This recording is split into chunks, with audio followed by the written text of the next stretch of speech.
வீட்ல வந்து இன்னைக்கு கொஞ்சம் கிளீனிங் ஒர்க்லாம் பிளான் பண்ணியிருந்தனால, ஏர்லியராவே லஞ்ச் ரெடி பண்ண ஸ்டார்ட் பண்ணிட்டேன்.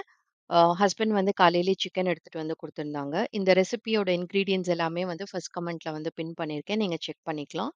இது நீங்க ஓவர் நைட் மேரினேஷனும் பண்ணலாம். இல்லாட்டி மார்னிங் வந்து ஒரு 1 ஆர் 2 ஹவர்ஸ் மேரினேட் பண்ணாலே போதும். ஸோ இது மேரினேஷன் ரெடி ஆகுற டைம்ல வந்துட்டு நான் பிரேக்ஃபாஸ்ட்டும் முடிச்சுட்டேன். ஸோ நான் வந்து கெல்லாக்ஸ் எடுத்துக்கிட்டேன். ஹஸ்பண்டும் பாப்பாவும் வந்து மில்க் ஷேக்ஸ் எடுத்துக்கிட்டாங்க.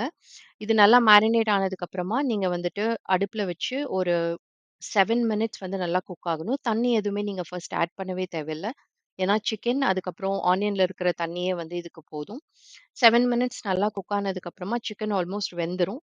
நீங்க கரம் மசாலா, அதுக்கப்புறம் பெப்பர் பவுடர் கொஞ்சம் ஆட் பண்ணிட்டு, இன்னொரு 5 மினிட்ஸ் நல்லா நீங்க குக் பண்ணீங்க அப்டின்னா, நல்லா சுருண்டு வந்துரும். உங்களுக்கு இன்னும் ட்ரையா வேணும்னா, நீங்க இன்னும் கொஞ்சம் நேரம் கூட குக் பண்ணிக்கலாம். அதுக்கப்புறம் கொத்தமல்லி போட்டு இறக்கிட்டீங்கன்னா, சூப்பரான ஒரு சிக்கன் ஃப்ரை வந்து ரெடி ஆயிரும். ட்ரை பண்ணி பார்த்துட்டு சொல்லுங்க.